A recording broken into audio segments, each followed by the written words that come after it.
오늘은 마태복음이 전하는 복음 그 31번째 시간입니다. 오늘은 지난 시간에서 마태복음 10장 말씀을 우리가 계속해서 함께 살펴보고자 합니다. 지난 시간에도 말씀드렸듯이 마태복음 10장은 따로 뚝 떨어진 말씀이 아니라 앞에 이 9장 말씀과 계속 이어지는 말씀이라고 말씀드렸죠.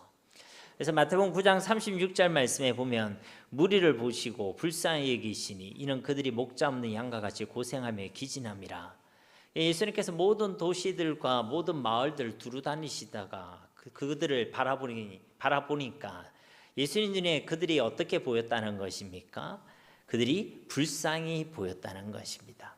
왜냐하면 그들이 목 잡는 양과 같이 고생하며 기진에 있었기 때문이란 것이죠. 이것이 구약에 있는 말씀과 이어져 있다고 말씀드렸죠. 그래서 우리가 에스겔서 말씀을 살펴보았는데 그 중에 한 절 말씀이 에스겔서 34장 8절 말씀입니다. 주 여호와의 말씀에 내가 나의 삶을 두고 맹세하노라. 내 양떼가 노략거리가 되고 모든 들짐승의 밥이 된 것은 목자가 없기 때문이라. 내 목자들이 내 양을 찾지 아니하고 자기만 먹이고 내 양떼를 먹이지 아니하였도다. 여기서 보면 양들이 등장하죠. 근데 그들이 노략거리가 되고 들짐승의 밥이 되었다는 것입니다. 그 이유가 무엇이죠? 역시 무엇이 없기 때문이라고요? 네, 목자가 없기 때문이란 것입니다. 마태복음 이 9장에 있는 말씀과 이어져 있죠. 근데 이 에스겔서 34장 8절에 보면 목자가 없다고 해놓고는 뒤에 보니까 내 목자들이라고 되어 있죠. 그러니까 목자란 존재는 있다는 것입니다. 하나님께서 부르시고 그 목자의 사명을 맡겨두신 목자들은 존재하고 있었다는 것이죠. 그런데 그럼에도 불구하고 하나님은 목자가 없다라고 표현하고 계신다는 것이죠. 왜 그렇습니까? 목자들이 있긴 있는데 그 내 목자들로 세우던 그 목자들이 내 양을 찾지 않고 자기만 먹고 자기만 배부르고 자기만을 위하여 살아가고 있기 때문이다라고 말씀하고 계신다는 것입니다. 예수님 하나님께서 목자로 세우시기 위하여 불러주신 인물도 있고 그렇게 세워둔 인물도 있는데 그들이 그 목자의 사명은 감당하지 않고 목자의 사명에는 관심을 두지 않고 자기만 먹고 자기만 배부르고 자기만을 위하여 살아가는 삶에만 관심을 두고 있다. 그러니까 이 하나님께서 뭐라고 탄식하는 것입니까? 내 목자가 있음에도 불구하고 목자가 없다라고 탄식하고 있다는 것입니다. 이것은 예수님 당대에도 똑같은 것이죠. 목자의 사명을 맡은 자들이 있었습니다. 율법 교사와 제사장들이 있었죠. 그런데 그들은 그 목자의 사명을 감당하지 아니했습니다. 그들 역시도 전혀 긍휼들을 드러내지 못하고 전혀 주님의 권세도 나타내지 못했죠. 그들 역시도 자기에게만 관심이 있었습니다. 자기의 의를 드러내고 자기만을 위하여 살아가고 자기의 영광을 나타내는 위선의 삶을 살고 있었던 것이죠. 그래서 예수님도 똑같이 탄식하셨던 것입니다. 목자가 없다. 그래서 이 백성들이 이렇게 고통당하고 괴로워하고 기진하여 있다라고 탄식했다는 것입니다. 이것은 예수님 시대, 구약 시대뿐만 아니라 오늘날도 우리에게 똑같은 것이죠. 오늘날도 이 시대가 죄와 저주와 사망의 권세 가운데 기진하고 고생하는 이유는요, 목자가 없기 때문입니다. 아니요, 목자는 있죠. 목자로 부름받은 자들이 있습니다. 누구지요? 바로 저와 여러분들과 같은 예수 믿는 모든 사람들이 바로 하나님께서 목자의 사명을 맡기시고 목자로 세워주신 줄로 믿습니다. 그런데 그들이요, 이 목자의 사명에는 관심이 없습니다. 예수님을 믿고 목자로 부름을 받았음에도 불구하고 목자로서의 사명을 감당하는 일에 관심이 없다는 거예요. 그리고 이 목자의 사명을 감당하지 않고 있다는 것입니다. 목자로 부름을 받았음에도 불구하고 영혼에 대해서는 관심이 없습니다. 하나님의 나라에 대해서는 관심이 없습니다. 하나님의 영광에 대해서는 관심을 두지 않는다는 것입니다. 무엇만을 위해 살아간다는 것입니까? 자기만을 먹이고 자기만을 배부르고 자기만을 따뜻하게 하고 자기를 위해서만 살아가는 일에만 관심을 두고 살아간다는 것입니다. 그래서 에스겔서 말씀에 그런 목자들에게 뭐가 있을진저? 화 있을진저. 하나님 기뻐하시는 삶이 아니란 것입니다. 그래라고 우리를 부른 것이 아니란 것이에요. 그래서 예수님께서는 이러한 꿈과 간절한 피 맺힌 손을 두고 이 마태복음 10장의 말씀을 열고 계시는 것입니다. 그래서 이 마태복음 10장은 어떤 말씀으로 시작되고 있습니까? 1절 말씀에 보면 예수께서 그의 12제자를 부르사 더러운 귀신을 쫓아내며 모든 병과 모든 약함을 고치는 권능을 주시니라. 아멘. 목자로 세우던 자들이 목자의 삶을 감당하지 않으니까 이제 예수님께서는 또 다른 12제자, 또 다른 12목자를 세워서 이 일을 감당하게 하시려는 것입니다. 그러니까 이 12제자들이야말로 예수님의 손이고 예수님의 꿈과 비전인 줄로 믿습니다. 그 말은 저와 여러분이 예수님의 소원이란 거예요. 지난 시간에도 우리 옆 사람에게 그렇게 인사했죠. 한 번 더 인사해 봅시다. 당신이 예수님의 꿈입니다. 또 당신이 이 시대의 소망입니다. 아멘. 우리가 지난 수요일 말씀에요, 아브라함에 대한 말씀을 들었잖아요. 그 아브라함과 아그리빠 왕이 등장했는데, 아니죠, 아비멜렉이라는 왕이 등장했는데, 그 아비멜렉이 하나님께서 뭐라고 얘기하십니까? 아브라함은 선지자라, 그가 너를 위하여 기도하면 너희가 살 것이다 라고 말씀하고 있죠. 반대로 하나님께서 목자의 사명을 맡겨두신 저와 여러분이 기도하지 않으면 이 시대는 소망이 없는 것입니다. 우리가 기도하지 않으면 우리 가정에도 소망이 없는 것입니다. 우리가 그 목자의 사명을 두고 고민하지 않고 기도하지 않으면 이 나라에도 소망이 없는 것입니다. 그냥 하는 이야기가 아니라 저와 여러분이 예수 믿는 모든 자들이 이 땅의 소망인 줄로 믿습니다. 이 땅의 소망이 저와 여러분에게 있다는 거예요. 예수님께서 그런 기대와 소망을 가지시고 이 12제자를 부르셨죠. 이어진 마태복음 10장 2절 말씀의 서두에 보면요, 12사도의 이름은 이러하니라고 말씀하고 있습니다. 혹시 1절과 2절 말씀의 차이를 아시겠습니까?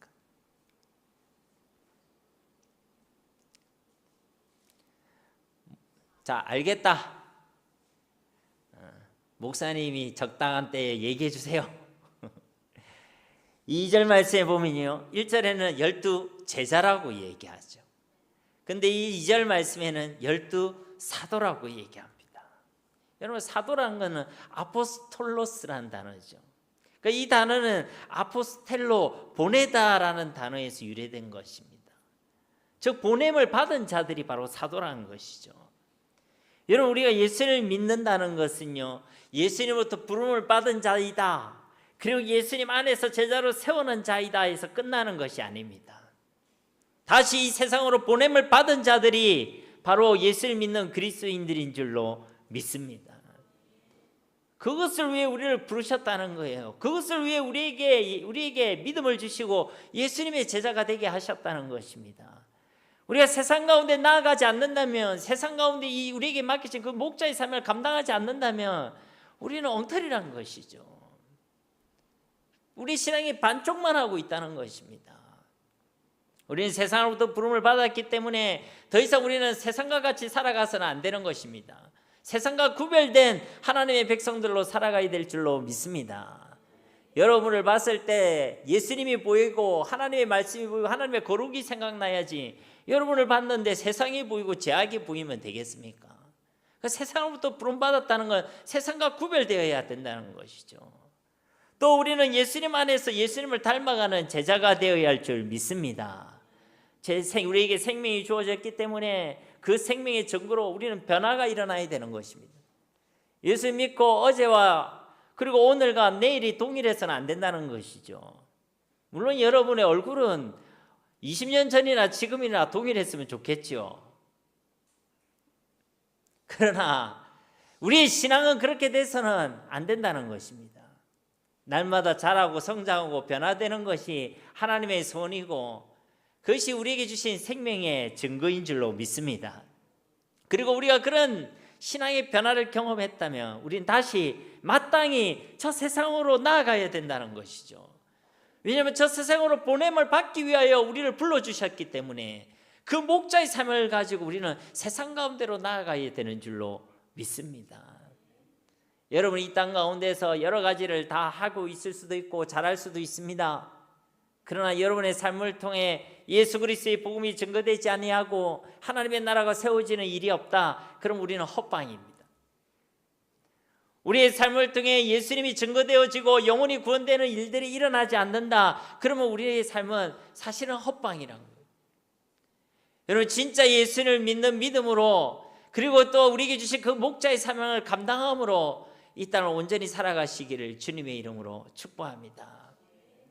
그것이 하나님의 피 맺힌 소울이란 것이죠. 그리고 오늘 말씀은 우리가 그런 목자의 사명을 감당하는 이 길에는 여러 가지 핍박과 환난이 기다리고 있다는 것입니다. 미리 그걸 예수님께서 알려주시고 계시는 거예요. 그럼에도 불구하고 우리가 이 목자의 사명을 세상 가운데서 감당하는 이 길이야말로 예수님을 따라가는 길이라고 오늘 말씀은 증거하고 있는 것입니다. 특별히 이 마태복음 1차 독자인 유대인으로서 그리스도인이 된 자들은 당시 여러 가지 핍박과 억울함과 손해를 받는 그런 상황 가운데 놓여져 있었습니다. 예수를 믿는다는 이유로만으로 그들의 공동체로부터 배척당하고, 예수를 믿는만으로도 여러 가지 기회를 박탈당하고, 예수를 믿는다는 이유만으로 그들은 핍박받고 때로는 죽임을 당하는 그런 시대적 상황 가운데 놓여져 있었다는 것입니다. 그런 시대적 상황 가운데 놓여져 있는 자들에게 이 마태복음이라는 말씀이 주어지고 있다는 것이죠. 핍박과 환난을 당하고 있는 그리스도인들에게, 이 땅을 살아가면서 믿음으로 살고자 하는 그 그리스도인들에게 오늘 주시는 이 말씀이 위로의 말씀, 지혜의 말씀으로 주어졌다는 것입니다. 그래서 오늘 본 말씀은 우리가 예수님을 따라 목자의 사명을 감당하는 이 길에 핍박이 있다, 환난이 있다 라고 분명히 예고해 주고 있는 것이죠. 그리고 그럼에도 불구하고 우리에게 권면하고 계시는 것입니다. 그럼에도 불구하고 두려워하지 말라. 핍박이 있다 할지라도 두려워하지 마라. 억울한 일을 당하고 손해보는 일을 당한다 할지라도 두려워하지 마라. 끝까지 그 목자의 사명을 감당해라. 그것을 우리에게 권면해주고 있다는 것입니다. 오늘도 이 말씀을 통해 이런 주님의 위로의 말씀을, 이런 위로의 음성을 듣게 되시기를 예수님의 이름으로 축복합니다. 오늘 16절 말씀 우리 함께 봉독하도록 하겠습니다. 보라, 내가 너희를 보냄이 양을 이리 가운데로 보낸과 같도다. 그러므로 너희는 뱀같이 지혜롭고 비둘기같이 순결하라. 아멘. 보라, 내가 너희를 보냄이 양을 이리 가운데로 보낸과 같도다. 이 예수님의 마음인 겁니다. 이 말씀에서 우리가 먼저 확인할 수 있는 사실은 무엇입니까? 우리를 보내신 이가 바로 우리 주님이시란 것입니다. 우리에게 목자의 사명을 맡겨주신 분이 우리 하나님이십니다. 우리를 저 세상 가운데 파송해 주시고 목자로 파송해 주신 분이 바로 우리 하나님이시란 것입니다. 우연이 아닙니다. 하나님이 보내주셨다는 것입니다. 내 뜻과 상관없이 하나님이 그렇게 우리를 택하여 주시고 우리를 그렇게 보내어 주셨다는 것이죠.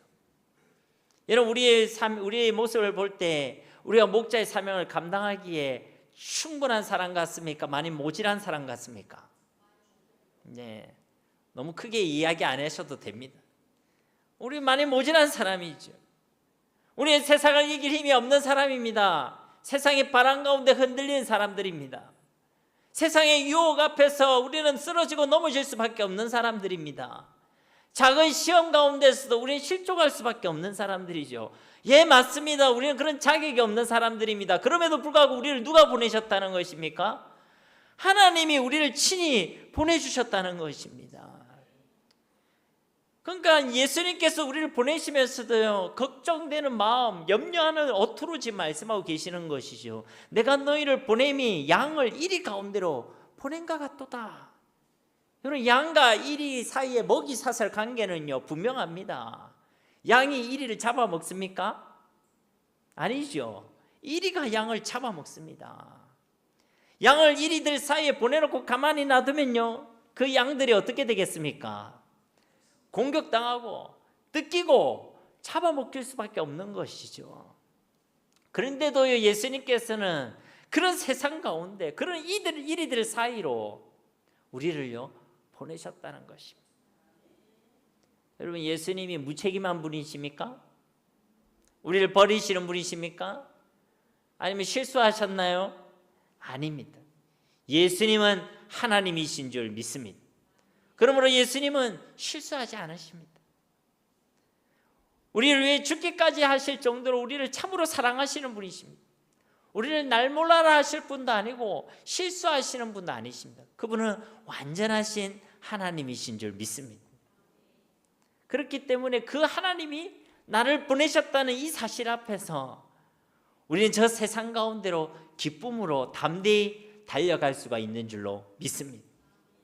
우리가 양들이라 할지라도, 우리가 그렇게 자격이 없고 힘이 없는 자들이라 할지라도, 저 이리들이 모인 저 세상 가운데 세상이라 할지라도 우리 하나님이 나를 보내셨다는 그 사실 앞에서 우리는 저 세상으로 기쁨으로 담대함으로 달려갈 수가 있다는 것입니다. 왜 그렇다고요? 우리를 보내신 분이 누구시라고요? 바로 하나님이신 줄로 믿습니다. 그 하나님은 전지하시고 전능하시고 우리를 영원히 사랑하시고 실수하지 아니하신 완전한 하나님이신 줄 우리가 믿기 때문에 그분을 믿는 믿음으로, 그분이 나를 보내셨다는 확신으로 우리는 저 세상 가운데 담대히 나아갈 수 있다는 것입니다. 그러나 우리가 이 하나님을 모른다면, 이 하나님을 잊고 믿지 못한다면 우리는요 두려워하게 되는 것입니다. 우리에게 주신 그 목자의 사명에 대해서 피하고 싶고 부담스럽고 두려워하고 그 복음을 부끄러워하게 된다는 것입니다. 그러므로 꼭 기억하시기 바랍니다. 이 목자의 사명을 내게 주신 그 하나님을 기억하시고 나는 아니겠지 하지 마시고, 나는 할 수 없다라고 생각하지도 마시고, 두려워하지 마시고 담대히 이 목자의 사명을 감당하시기를 예수님의 이름으로 축복합니다. 그리고 예수님께서는 다음과 같이 또 권면하고 계시죠. 그러므로 너희는 뱀같이 지혜롭고 비둘기같이 순결하라. 그러므로라는 것은 너희가 세상 가운데로 나아가는 것이 양들이 이리 가운데로 들어가는 것과 같다. 그러므로라는 것입니다. 그러므로 어떻게 하라는 것입니까? 뱀같이 지혜롭고 비둘기같이 순결하라. 여러분, 이 구절에서 뱀은 어떤 동물이고 또 비둘기는 어떤 동물을 하는 것은 이 구절의 핵심이 아닙니다. 우리 보고 지금 뱀이 되라는 것도 아니고 비둘기가 되라는 것도 아니지요. 중요한 것은 이 말씀이 우리를 향해 두 가지를 권면하고 있다는 것입니다. 첫째는 지혜로워야 한다는 것이고, 둘째는 어떻게 해야 된다고요? 순결해야 한다는 것입니다. 지혜는 말 그대로 지혜로움, 슬기로움을 이야기하는 것이죠. 순결이라는 것은 나눠지지 않는, 섞여지지 않은 마음을 이야기하는 것입니다. 이 두 가지가 함께 있어야 한다는 것이죠. 순결함이 없는 지혜는 교활함과 교만함으로 빠지게 되는 것이죠. 반대로 지혜가 없는 순결은 딱 이용하기가 좋은 미련함과 어리석음 그리고 무지함으로 전락될 수가 있기 때문인 것입니다. 그래서 이 지혜와 순결이 함께 해야 된다는 것이죠. 그럼 이 지혜와 순결함이 함께하는 삶이란 것은 무엇입니까?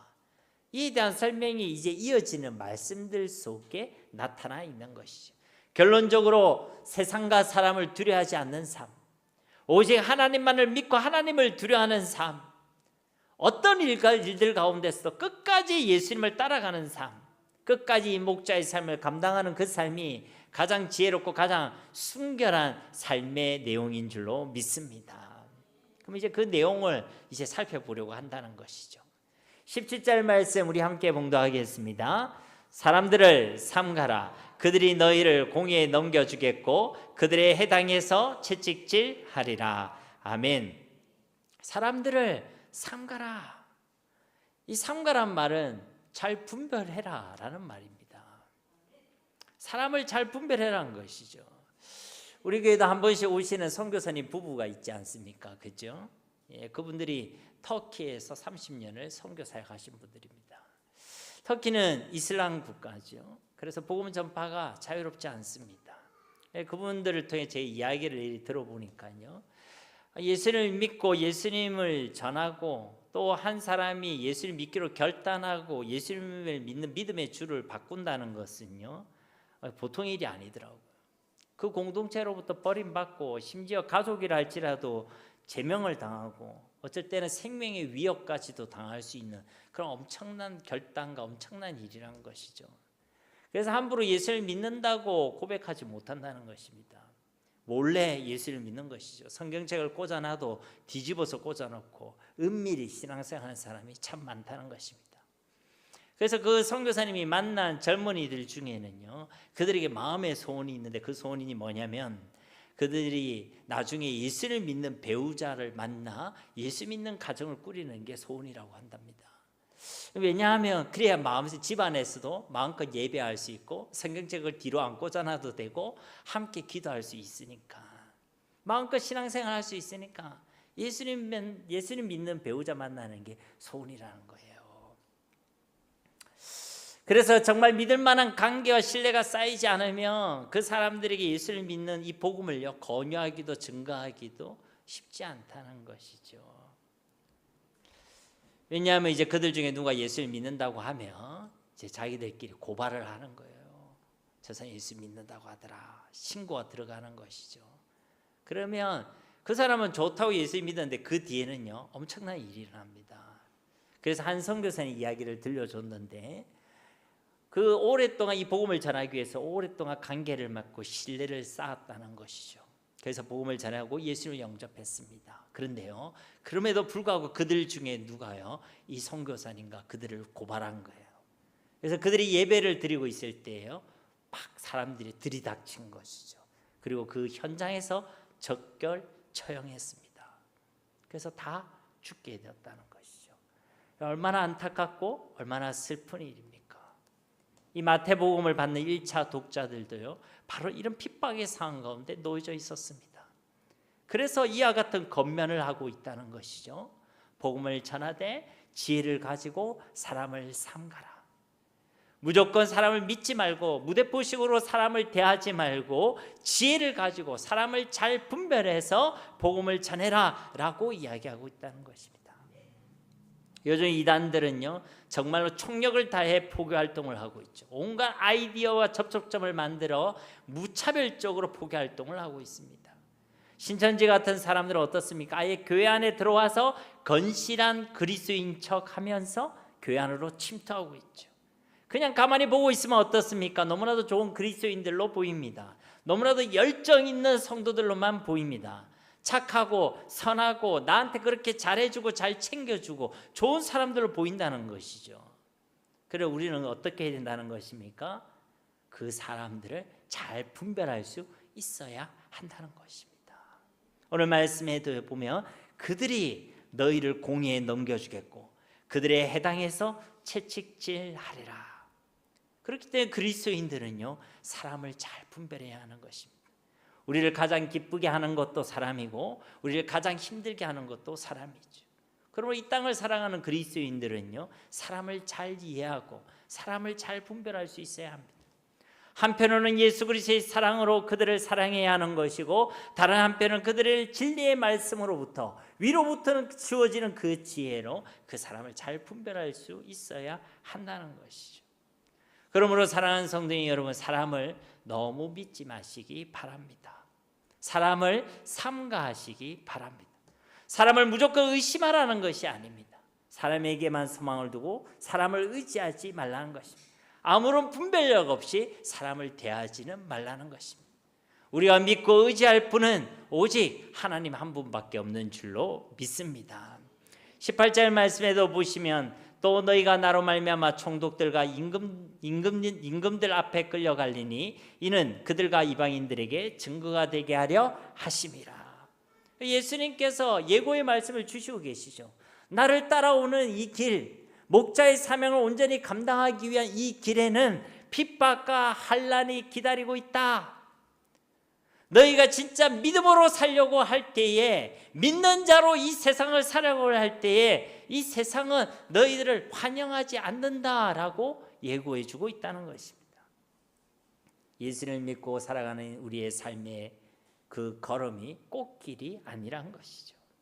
우리가 생각할 때는 우리가 이제 예수를 믿고 살아가니까, 이제 우리가 하나님이 가장 기뻐하시는 그 목자의 사명을 감당하니까 더 좋은 일이 일어나고 세상도 우리를 환영하고 우리를 존경하고 박수를 쳐줘야 될 것 같은데, 예수님의 말씀은 오히려 더 힘든 일, 더 어려운 일이 일어날 것이다.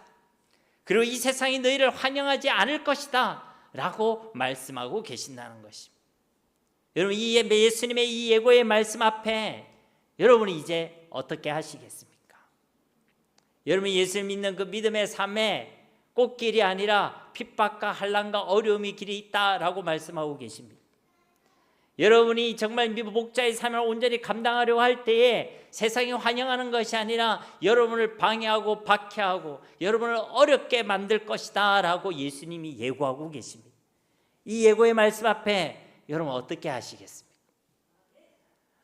그 말씀을 듣고도 예수님을 따르겠습니다 라고 결단하시겠습니까? 아니 내가 왜 하며 예수님을 따르는 길을 포기하시겠습니까?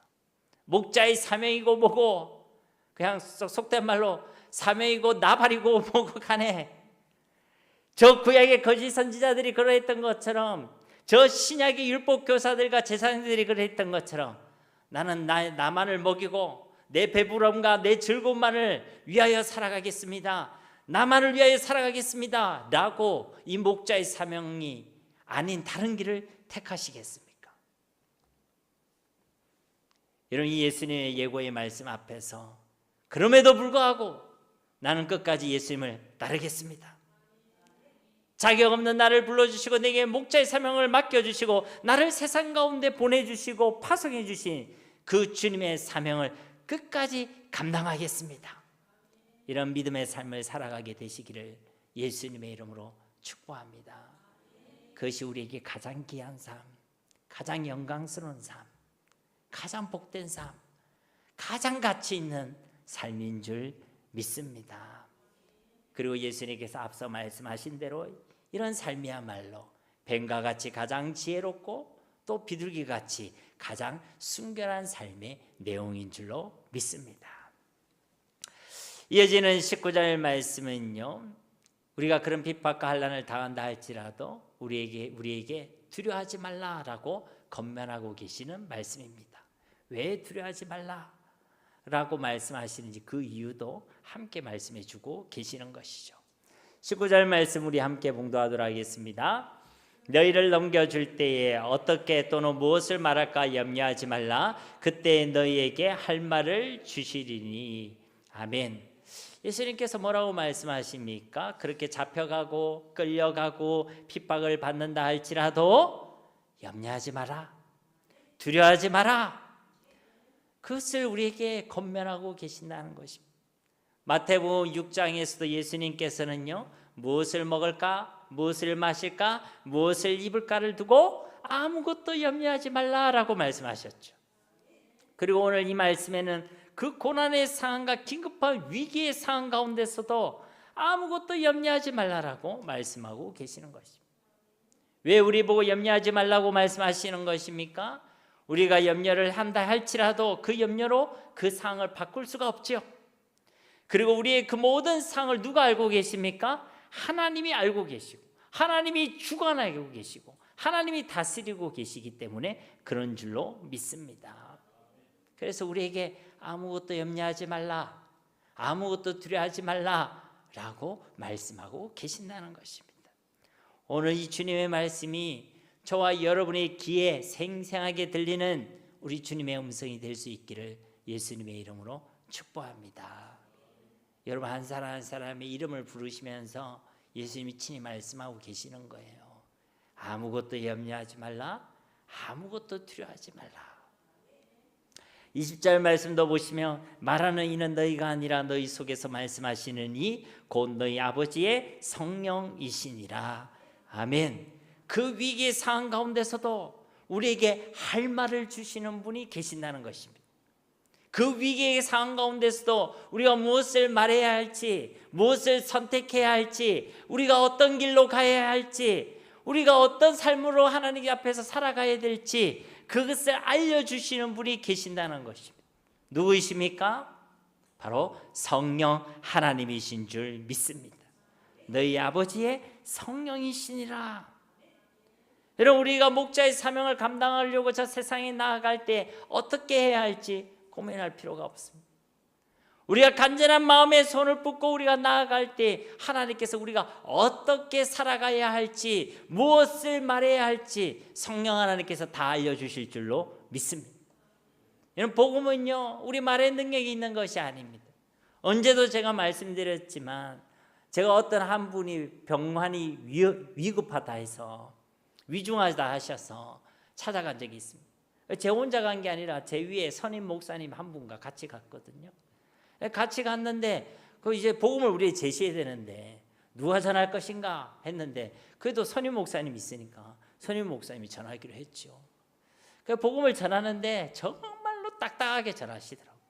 그냥 딱딱한 말이 있잖아요.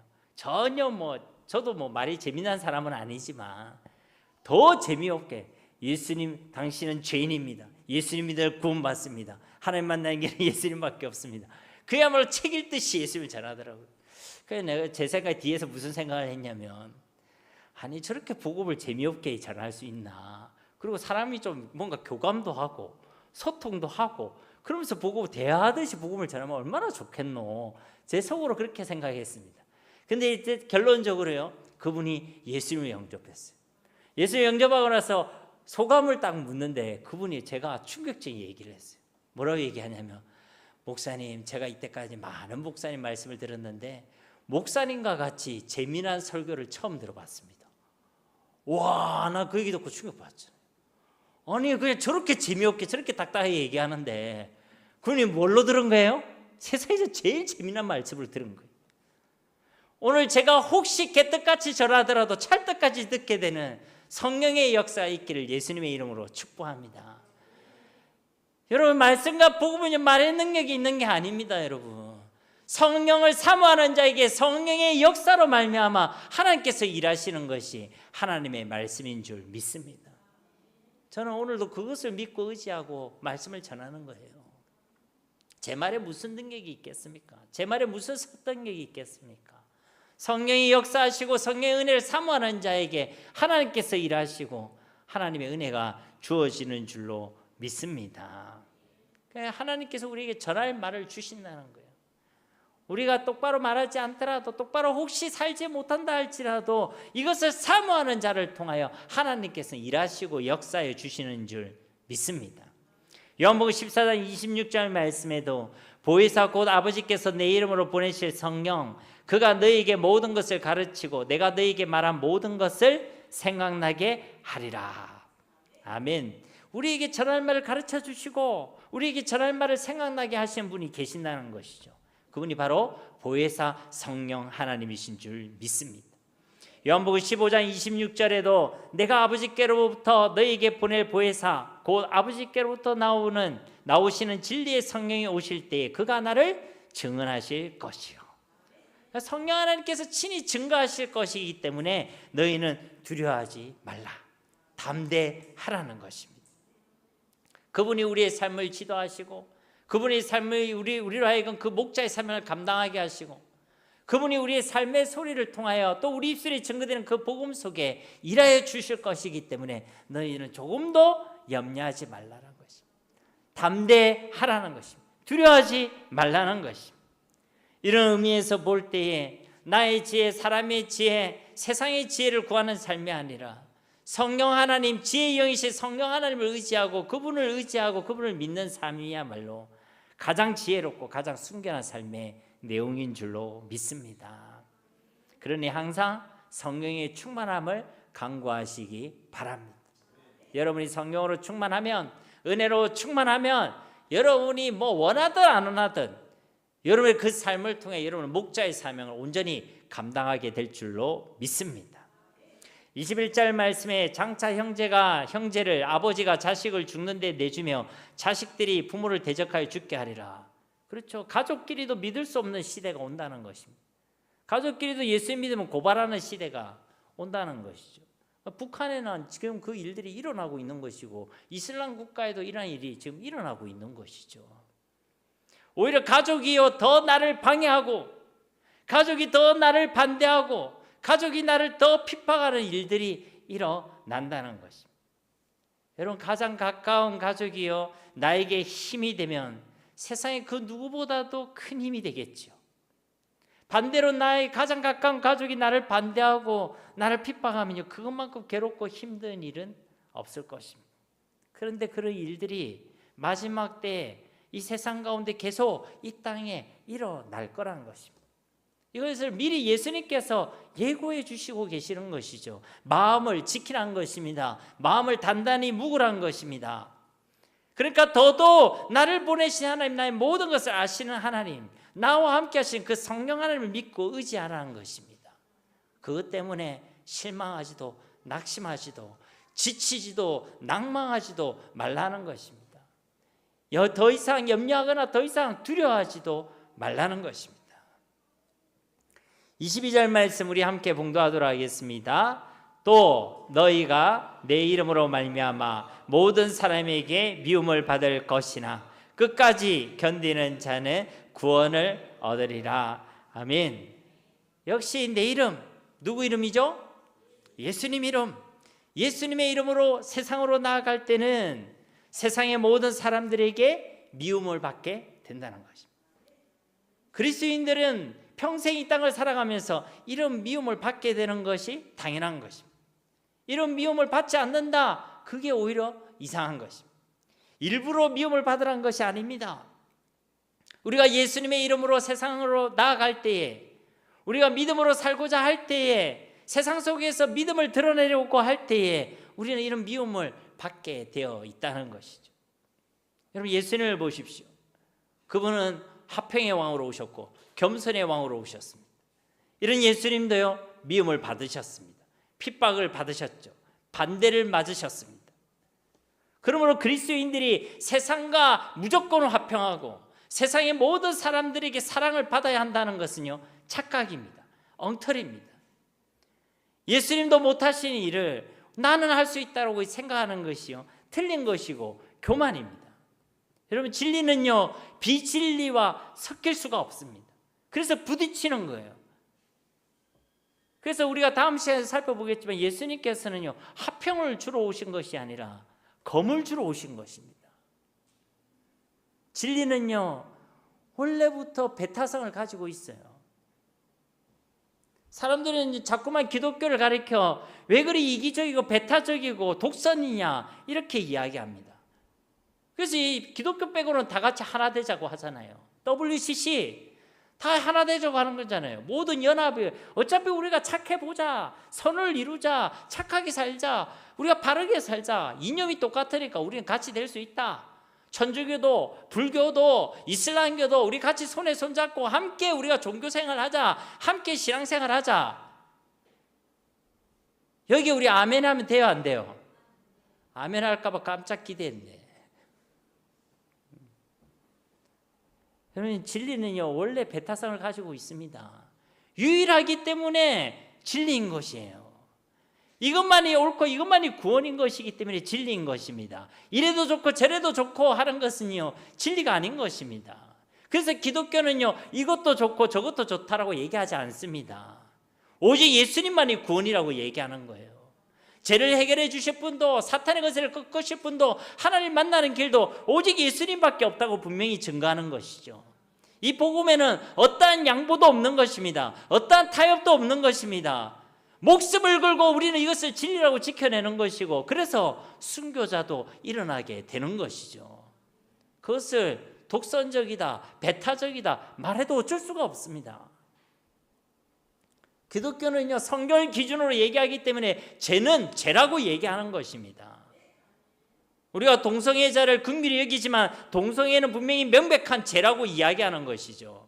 괜찮다라고 얘기하지 않습니다. 그게 죄라고 얘기하는 것이죠.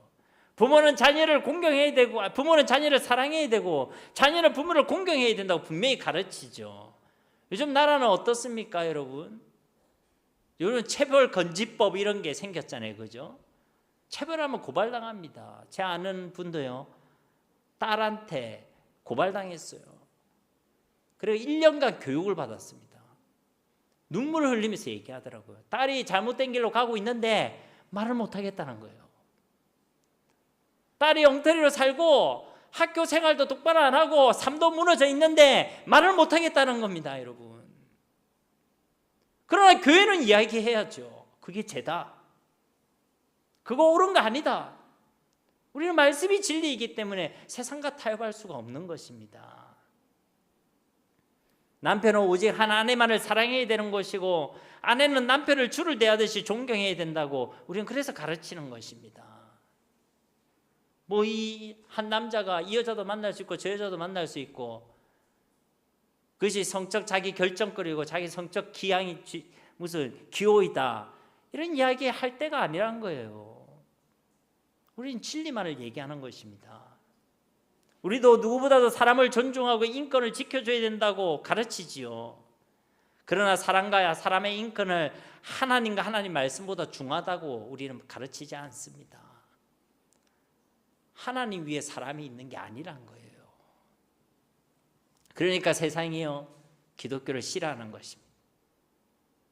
너희만 옳냐? 독선적이고 배타적이라고 생각하는 것이죠. 이 시대의 문화와 흐름과 트렌드와 맞지 않는다라고 여기는 것입니다. 아닙니다. 여러분 속지 마시기 바랍니다. 오직 기독교만이 진리입니다. 하나님의 말씀만이 진리입니다. 오직 예수 그리스도만이 참된 진리고 참된 복음, 유일한 복음인 줄로 믿습니다. 그래서 우리가 이 진리의 복음을 들고 세상으로 나아갈 때 세상이요 좋아할 리가 없는 것입니다. 세상으로부터 미움을 받게 되어 있다는 것입니다. 그러므로 사랑하는 성도 여러분, 이런 미움 받기를 두려워하지 마시기 바랍니다. 제약 가운데 있는데 내가 진리를 얘기하면 왕따 당하지 않을까? 왕따 당해도 됩니다. 왕따는요 원래 왕은 따로 논다입니다. 따로 놀아도 돼. 여러분들이 정말 이 비진리가 판치고 있는 곳에 하나님의 말씀을 가지고 내가 예수를 믿는 사람이다 라고 커밍아웃하고 이것이 하나님의 말씀입니다 얘기했는데 여러분 어려움을 당하고 억울한 일을 당하고 손해를 본다 그래도 됩니다. 우리가 받아야 될 미움이고 우리가 받아야 될 억울함이고 우리가 받아야 될 손해입니다. 그래서 끝까지 견디는 자는 구원을 얻게 될 줄로 믿습니다. 그러니 그 미움받기를 두려워하지 말라는 것입니다. 이것도 저것도 괜찮고가 아니라 끝까지 예수님만이 진리임을 증거하는 삶, 그것이 가장 지혜롭고 순결한 삶인 줄 믿습니다. 23절 말씀에 이 동네에서 너희를 박해하거든 저 동네로 피하라. 내가 진실로 너희에게 이르노니 이스라엘의 모든 동네를 다 다니지 못하여서 인자가 오리라. 이 구절이 가장 잘 성취된 것을 보여주는 말씀이 사도행전이죠. 복음이 증거되는 그곳에 핍박이 일어났습니다. 그래서 많은 그리스도인들이 어떻게 했죠? 그 핍박을 피해 핍박으로 인하여 유라시아 전역으로 흩어졌죠. 그리고 그 흩어짐을 통해서 이 복음이 오히려 확산되어졌습니다. 이들이 흩어져 모이는 곳에 교회가 세워지고 하나님의 나라가 확장되어지기 시작했습니다. 그러니까 이 복음에 대한 핍박과 환난으로 이루어진 그 흩어짐조차도 복음 전파의 도구가 되고 성령 하나님께서 역사하신 하나님의 통로가 되었다는 것입니다. 그러므로 두려워하지 말라는 것입니다. 핍박을 받는 것도 그 안에서 끝까지 견디게 되는 것도 또 그 핍박으로 인하여 또 다른 지역으로 옮겨야 하는 것도 아무것도 두려워하지 마시기 바랍니다. 우리가 지났지만 코로나 시대 때예요. 우리 그 성도님들 그 당시 제가 맡고 있는 성도님들 얘기를 들어보니까요. 월요일 되면 직장에서 질문을 한대요. 야, 네 예수 믿는데 혹시 교회 갔다 왔냐? 근데 그 질문이요 그렇게 부담스러웠답니다. 그래서 교회 갔다 왔는데 교회 안 갔습니다. 그랬다는 거예요. 근데 그 얘기를 하면서 우시더라고요. 교회 갔는데 교회 갔다 왔다는 이야기를 하는 게 너무 힘듭니다. 내가 예수 믿는다고 이야기하는 게 그렇게 힘들 줄 몰랐습니다. 직장에서 그렇게 눈치를 보고 그럼에도 불구하고 예배는 드리고 싶고 그래서 제가 뭐랬냐 너무 힘들면 견디다 이렇게 너무 힘들면 온라인으로 예배 드리십시오. 제가 할 수 있는 위로는 그밖에 없었습니다. 여러분 우리는 그런 핍박의 시대가 다시 오지 않는다라고 장담할 수 없습니다. 더 심한 핍박이 더 극심한 반대 믿음의 반대를 하는 운동들이 우리 신앙 앞을 가로막게 될 것입니다. 그런데 우리 그때에 우리는 담대해야 될 줄 믿습니다. 결코 두려워하지 않고 담대해야 될 줄 믿습니다. 그때마다 끝까지 우리 하나님이 어떤 분이신지를 알고 그분이 우리를 저 세상 가운데 보내주셨음을 기억하고 그분을 믿는 믿음으로 우리는 견뎌야 될 줄로 믿습니다. 끝까지 우리가 견뎌낼 때 성령 하나님께서 우리를 도와주실 것입니다. 그때마다 우리가 택해야 될 길을 알려주시고 우리가 걸어가야 될 그 걸음을 하나님께서 안내해 주실 줄로 믿습니다. 우리를 성령 하나님이 지키시고 보호해 주신다는 것입니다. 이것이 성도의 가장 지혜롭고 가장 순결한 삶의 내용인 줄 믿습니다. 24절부터 우리가 말씀을 살펴보아야 되는데 지금 24절 이하의 말씀을 하면 오늘 맛있는 국수가 불겠지요. 그래서 오늘은 여기 23절까지 말씀을 우리가 나누도록 하겠습니다. 말씀을 맺도록 하겠습니다. 이 땅을 살아가는 동안에 핍박과 환난이 틀림없이 우리를 기다리고 있습니다. 예수님이 그것을 미리 알려줬습니다. 알려줬음에도 불구하고 우리가 두려워하는 이유는요, 그 우리를 보내신 분이 어떤 하나님이신지를 우리가 잊어서 그런 것입니다. 하나님이 어떤 분이신지를 알고 하나님이 우리와 함께 하심을 알고 이 세상을 살아가는 우리를 위하여 성령 하나님께서 우리와 함께 하신다는 것을 우리가 믿고 확신한다면, 그런 분명한 믿음과 지혜로 우리가 살아간다면 우리는 더 이상 두려움이 아니라 담대함으로 이 땅을 살아가게 될 줄로 믿습니다. 이런 믿음의 담대함이 우리 가운데 있게 되시기를 예수님의 이름으로 간절히 축원드립니다. 우리 말씀을 기억하시면서 이 시간 함께 기도하기를 원합니다. 주님, 우리에게 분명한 믿음을 주옵소서. 뱀과 같이 지혜롭고 또 비둘기같이 순결한 그런 믿음을 우리 가운데 허락하여 주시옵소서. 우리가 세상의 핍박이 두려워서, 반대가 두려워서, 손해를 당하고 억울함을 당하는 일이 두려워서 우리가 이 믿음을 포기하고 믿음을 감추고 이 복음을 드러내지 못하는 삶을 살아가지 아니하게 하옵소서. 주님, 우리에게 이런 믿음으로 인한 담대함을 주시고 더 이상 두려워하지 않는 분명한 목자의 사명을 감당하는 하나님의 사람들이 되게 하옵소서. 우리 함께 이 시간 기도하도록 하겠습니다. 살아계신 아버지 하나님, 감사합니다. 오늘도 주의 귀한 말씀을 통하여 우리가 살아가는 삶의 걸음 속에 핍박이 있음을 알려주시고 또 하나님 그 속에서도 우리에게 담대할 것을 말씀해 주심을 감사드립니다. 주님, 우리가 뱀과 같이 지혜롭고 비둘기같이 순결한 믿음으로 이 땅을 살아가길 원합니다. 하나님이 어떤 분이신지를 알지 못해서, 하나님이 나를 보내셨음을 잊어버려서, 하나님이 누구이신지를 우리가 믿지 못해서 하나님이 두려움으로 살아가는 인생이 되지 않길 원합니다. 염려 가운데 살아가는 인생이 되지 않길 원합니다. 우리가 받을 손해와 억울함 때문에 하나님 또 우리가 받아야 될 핍박과 반대가 두려워서 믿음을 포기하고 믿음의 삶을 살아내지 아니하고 하나님 우리에게 주신 그 목자의 사명을 감추며 살아가지 아니하길 원합니다.